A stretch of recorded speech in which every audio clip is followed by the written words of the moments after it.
Let me tell you. Because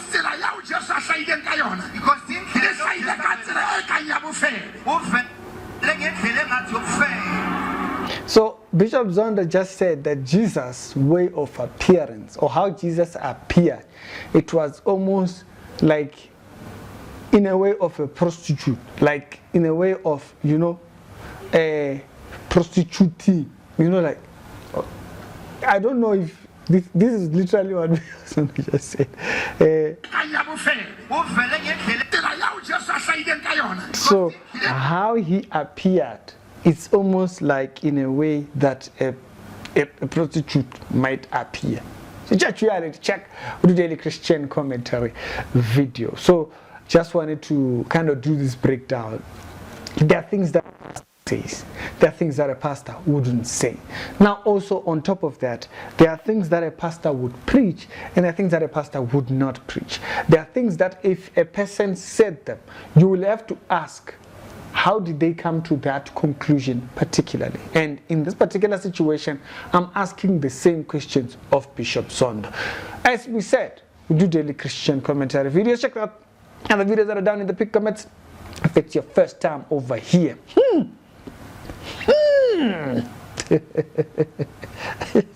this is a very weird one. It's a weird what? It's a very weird one, because I don't know how a pastor comes to these conclusions, but I'll tell you one of the ways that he gets to these conclusions. It's if he doesn't have his biblical knowledge in order, if he doesn't understand biblically. And I'm going to show you why I say that. So let's start back from where he started, and I'll be interpreting as we go on here. But I'm talking about the crucified Jesus. So he's talking about Jesus who's been rejected. I'm talking about the Jesus. I'm talking about the descendant Jesus. I'm talking about the cast Jesus. I'm talking about the soul Jesus. I'm talking about the Jesus who was denied. Okay. But I don't know about the other one. That's the one I'm talking about. I don't talk about this. So I'm not talking about the beautiful Jesus, like he's talking about the one in the movies and stuff like that. Okay. But the one I know, the Bible says, when he was on the cross, did not have disfigured. Out of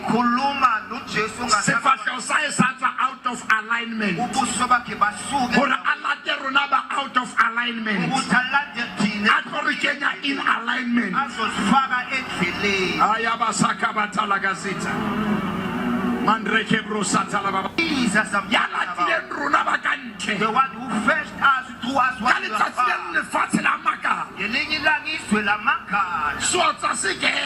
So he was outside, he's fetching us. Fine. The prostitute coming in.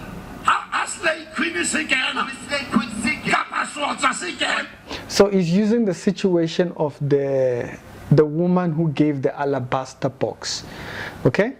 And so when he was inside, there's this woman with the alabaster box. The prostitute coming in.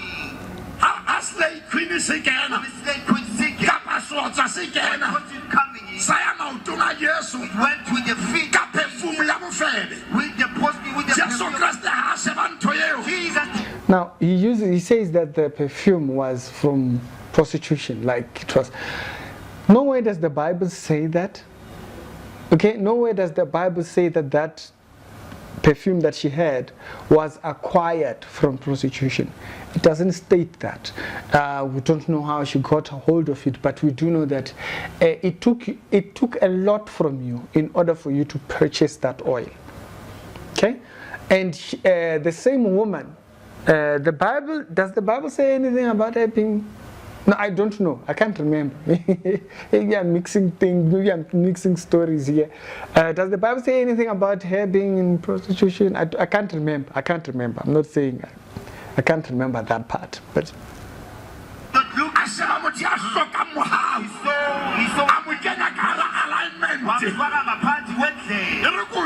Let me tell you. Because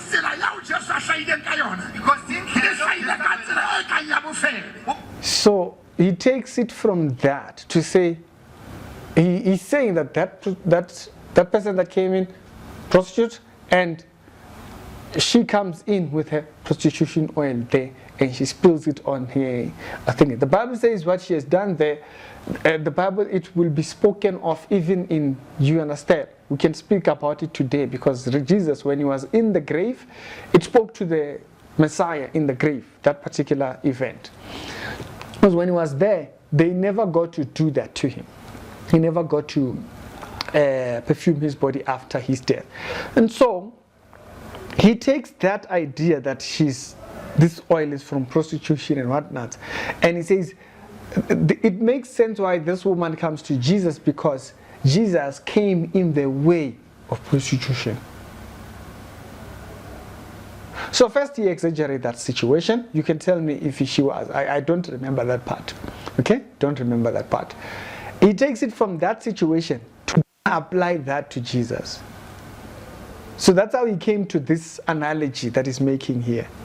Okay? Let me tell you. Because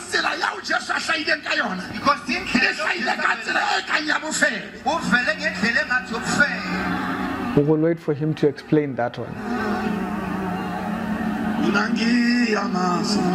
It's fascinating that he goes from saying something like that and then he says Minangi Amazi, and he starts singing this song. Minangi Amazi. Minangi Amazi, for those that don't know, it means I know him. It's a song about I know him. After saying that,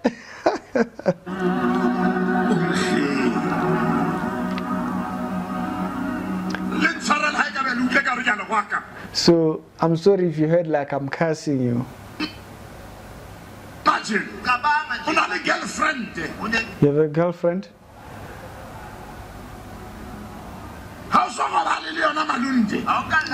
You haven't gone to the bedroom, and the girlfriend comes and says that she's pregnant.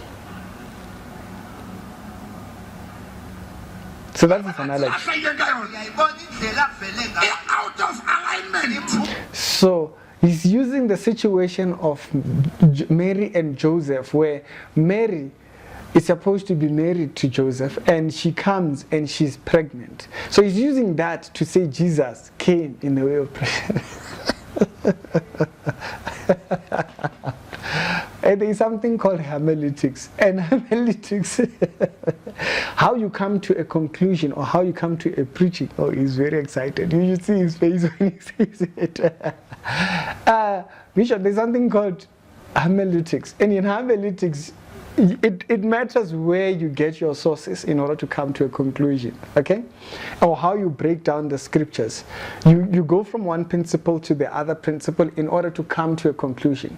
You see, it was the Jews that accused him, that accused her, all the way until his Jesus' old age. They accused her of finding a child that way.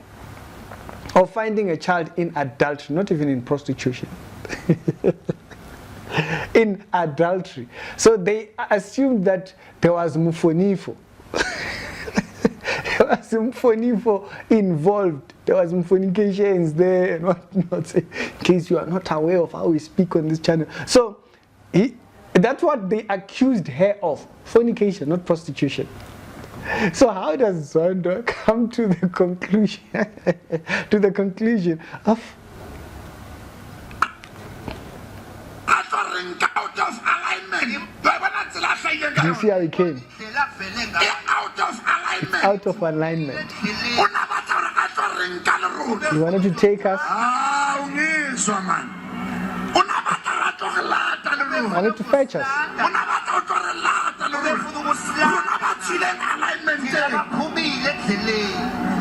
You should see him, he's so excited.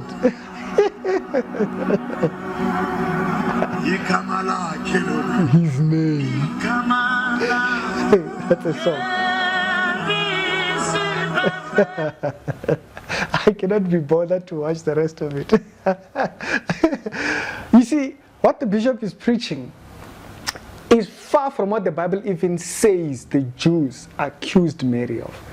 They accused her of fornication. They accused her of, adulterers and what. They accused her of that. They accused her of that sin. And so they always put it upon her name. So they spoke evil of her in that area. Okay? I can show a verse here. If I remember. If I didn't remember, remind me and I'll put it in the comment section.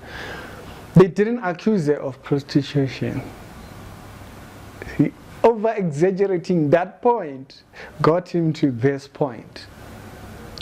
Wanting the situation to rhyme. He wanted the situation to rhyme. The situation was not meant to rhyme.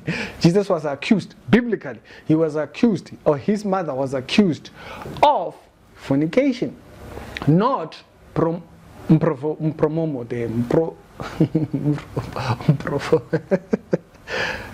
How do you come to that conclusion? It's a reality show. We do daily Christian commentary videos. The Bible says principle upon principle, line upon line.